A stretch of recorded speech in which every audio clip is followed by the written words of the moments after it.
Hello, welcome to the podcast, PBL. Very exciting guest today. We have Phil Dana. He's CHRO AskBio. Phil, you have so many outstanding work experiences. I'm really excited to hear about them today. I'm wondering if you can give our listeners a brief snapshot of your professional experience. Yeah, it depends how you define outstanding. Some of it's scar tissue, wisdom, things that I've screwed up or made wrong decisions on too. So maybe we'll touch on some of that. But I'm a former Navy enlisted officer. I've been in HR for 20 years. I've been through several cities, several industries, several companies, mostly larger, smaller companies the last 2 or 3 turns, which I'm actually enjoying more. And different sectors, construction, retail, tech, and now life sciences. And I hope to stay in life sciences for a while. I think I've found my why. Yes, absolutely. From our chats in the past, you really are just such an interesting person. There's a few life lessons that really have stuck out to me that you've shared in the past. It's know who you are and always help people. I thought that was really cool. I think a lot of people kind of have random paths to success, but I think that's really been your mantra. So tell me a little bit about you going from the Navy to your HR career. Why did you think that was the right career choice for you? I don't know, some about my DNA. I'm an Irishman. I grew up in Asia and then in the middle of nowhere, wilderness, North Idaho. I love of people. Grew up in a tight religious family. Family reunions were big. Sunday afternoon picnics were big, and discussions around a formal dinner table were always to be had. And so something about formative years and just the love of people. I grew up overseas, served overseas in the military, so I've seen the best and the worst in people and in humanity, and really appreciate what we have here in the United States, and really appreciate the experiences that I get as I go through this life and my professional career, and the people I meet. I actually want to get to know them. I want to hear their stories, and if there's something I can do for them, a connection, something that I can help them with, even better. And just something about that. The thread to military service has served me well. It's got me and my wife. It's led to a lot of jobs. It's led to a lot of really close new friends over the years. Yeah, I think it's really cool. And you kind of sharing growing up overseas, living in so many different places. Were those transitions always beneficial? Did any of that make it a challenge for you transitioning to different positions?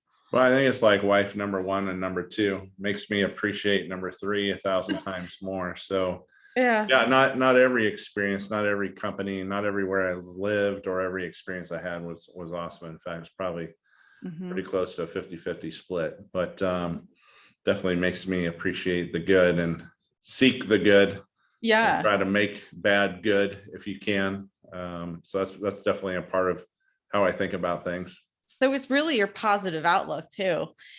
Something that I thought was cool that you shared, knowing people, networking. You shared at one point that you had 16 interviews in 60 days. How did that even happen? And what did you learn through that process? Well, it's like the perfect storm, right?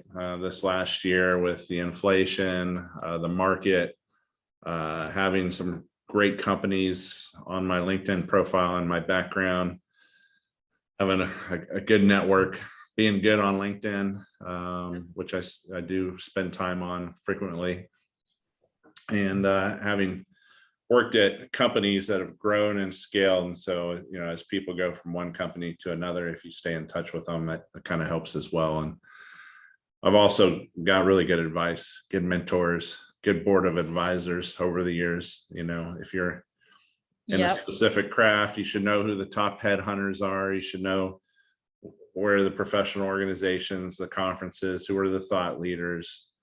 I typically spend my morning drinking coffee and looking at my LinkedIn and Twitter feeds at what the thought leaders are saying and what's out there, and very cool. Engage with them if possible.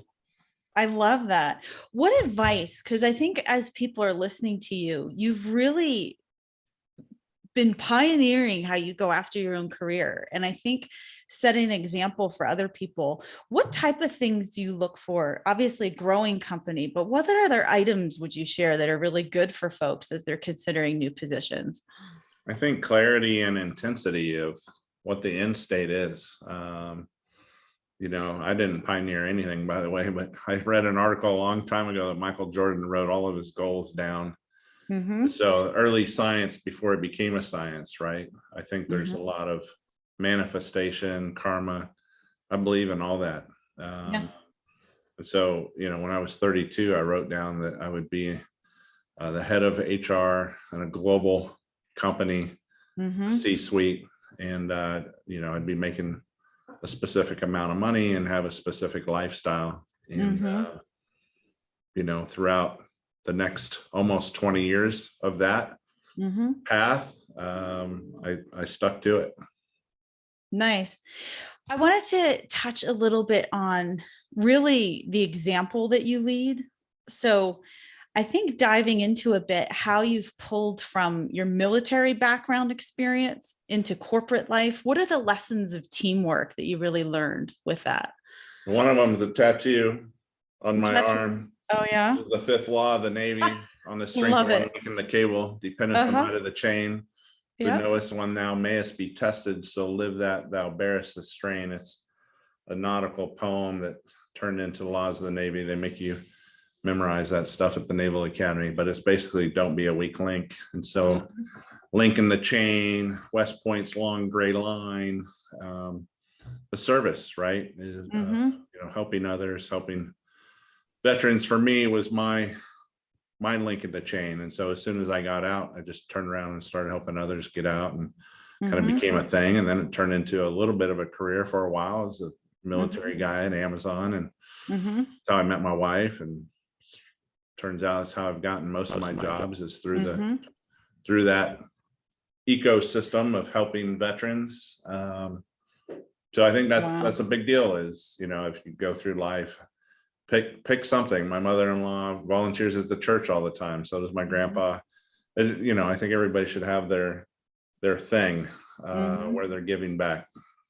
Love it. So you're in the health industry now, which is amazing. And I know you said you want to stay there, which is great. So, how do you really discern the difference between companies that really care about people and have a focus on people and those that really are just out for profit? Yeah, I think in my experience, most actually care, just Mm-hmm. like non-for-profits. A lot of really Mm-hmm. passionate, good-hearted folks. It takes a lot to start a company in the life science industry. You have to discover something. You have to be pretty dang smart. You have to have the equipment and the investment to get it going. The Yep. problem is, it's such a low hit rate Mm-hmm. of successful products that get out to market and get into a patient and do some good with the patient. So Yep. for me, I've kind of always been attracted to the new thing. I'm a bit of a chase the nut squirrel. Life Technologies was a cutting edge early diagnostics DNA sequencing company. It Mm-hmm. really attracted me. It lured me out of Amazon to move to San Diego, and a phenomenal opportunity. And oh my Mm-hmm. gosh, I learned so much. It was such an amazing team. And then recently, Denrion, the first cellular therapy FDA labeled product in the world, the pioneers of cellular therapy. My father had passed from liver cancer, a solid state Yeah. tumor, in which he could have certainly used immunotherapy to Yeah. extend his life. Mm-hmm. But now to be at a molecular medicine company, a gene therapy company, that's the next new wave of science, and the ability to take an unhealthy DNA strand, make it healthy, and put it back in a body is Incredible. the keys to the world's rarest and worst diseases. And yeah, Wow. it's pretty cool. And also to be candid, I'm just a Mm-hmm. poli-sci grad, dumb guy from North Idaho, grew up in the sticks, and I Mm-hmm. love looking around the room and not knowing what they're saying, and Mm-hmm. trying to learn how to help them and what I can do for them to make them successful. I love it. And I think what's cool is it's a testimony to you looking out the room, making other people successful. Because even if we read some of your LinkedIn reviews, you have almost 30 over 30 even. I've seen Phil give way more than he gets. I am always amazed from what I continue to learn about him. His enthusiasm is contagious and his advice is spot on. Phil brings in talent, provides guidance, and lets his people flourish with trust and encouragement. And the list goes on. What goes through your mind when you hear those comments? I didn't know anyone read that stuff. I think I read it the day it was written, and then you hit accept, right? I'm like, oh, that feels good. I'll add it. Yeah. But to know that you actually read all that, that's embarrassing. No, it's good. I mean, you only get one life. Might as well impact some people and do some good along the way. Mhm. The other statement that I think I have attached to my LinkedIn profile is that, they don't exactly put corporate logos on your tombstone. So why not use your corporate experience and the opportunities that you get in corporate life to try to, I wouldn't say exploit, because I think that has a negative connotation, but how do you leverage and harness the resources of your company, your job to do some good. Amazing. So did anyone model this kind of leadership to you? I know you mentioned a few influences in your life, but who would you say the key people would have been? I think a lot of that's done during the formative years of life. So I definitely have to say my grandfather and my dad, who was a workhorse, the pastor at my church, coaches, teachers in school. I think too, in the military, I was very fortunate.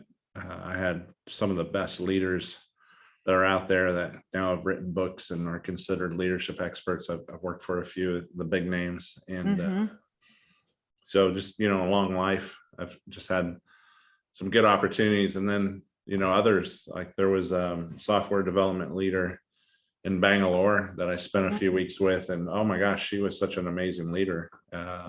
Just to see how she was able to motivate folks that just work to the bone. And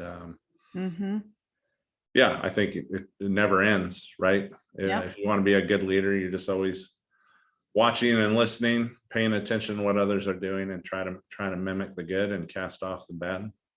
Yeah, I think that's really good advice, to look for role models or look for people who have it right. I think so often we can kind of be situated in silos. So I think it's really good advice, Phil. So as we wrap up, two more questions. So with everything that's going on in the job market right now, it's called the Great Resignation. What would your advice be to people when to stay put and when to look? Yeah, it's funny. I can't stand that term "Great Resignation." I'm not buying it. I think that's media horsepucky. A lot of people I know, a lot of folks in my circles are doing extremely well. I think the opportunity abounds, a lot of new industries, a lot of folks that had ideas that accelerated them, or opportunities to invest or start something on their own to shift careers. I think, Great Resignation sounds so negative and so definite. It's definitely daunting. Not what I see. And I just moved from San Diego to Raleigh, Durham, and I think both cities are thriving. So much work to be had, so many help wanted, help needed signs, and the job boards are just going crazy right now, right? So I think, advice is seize the opportunity. In chaos comes wonderful circumstance. And so, what a great time to make a bold move to a new city, move into a sector that you've always had interest in, get a coach, spend a few $100s, do an assessment, Gallup Strengths, Hogan, do something along those lines, and get a coach, and ask your friends, hey, what do you think I should have done as a career, and what do you think I'd be good at? You might be surprised when you get 6 of them all saying the same thing, and a perfect time to just do it. Yeah, I think that's really good advice. And that was actually going to be my next question. What advice you would have for people who are really struggling to define themselves in career, learning what type of professional they want to be? So I think your encouragement is seeking maybe a coach or a mentor. Is there anything else you might want to offer a job seeker? Yeah, I mean, going back to the Michael Jordan, write your goals out. I think, Mhm, journaling, writing goals out is critical. Know thyself. And so mhm, there's phenomenal tools out there. For a few tens or hundreds of dollars, you can get really deep mhm, on who you really are. And 360 tools, and gathering those that really know you, that will tell you things that maybe you don't want to hear as well. mhm, That's always good. Feedback is a gift. But yeah, same for transitioning, military or college grads. You invest more in researching the purchase of a car or a house. I mean, I know folks that put 3 hours of research into taking a senior vice president role. That's pretty wow. mind blowing, right? And Yes, that you is. know, think about this whole industry that's out there that can help you better your decisions. And this is coming from somebody that's probably made 3 bad decisions out of about 11, and Mhm. there were 3 really bad ones. So definitely not an expert yet. If anyone figures it out and invents something, or some app, or some AI Some driven tool, algorithm. yeah, some algorithm, that'd be great. I'll buy Actually, it. that's a good idea. Food for thought. Phil, thank you so much for joining me today. It really was an honor to have you. I think you really have a lot to share with the world. Great asset. And really, congratulations on your new role. I know you'll make some waves there as well. Any final thoughts? Anything else you wanted to share? No, but I think that's part of it, right? A lot of folks are like, Phil, you're always joking and laughing. Do you ever get rattled? Like, no, because I have scar tissue, and I think it's good Yeah. to have failures, to make bad decisions along the way, and to Hmm. smile and keep moving forward. I think more HR leaders should try to not be HR leaders and get into the trenches, get into the Hmm. business, do other things. I think it makes them a better, more empathetic, more savvy HR leader. I think that's a change too. I'm starting to Yeah. see the evolution of chief people officers coming from other areas of the business, Yeah. which I think is terrific. Um, so yeah, my advice is, you never know where there's opportunity. Absolutely. Ask around and ask people that know you. Maybe they'll point in a direction that you might not have thought of. That's amazing. Phil, thank you. Keep moving and shaking. Thanks, Laura. Bye.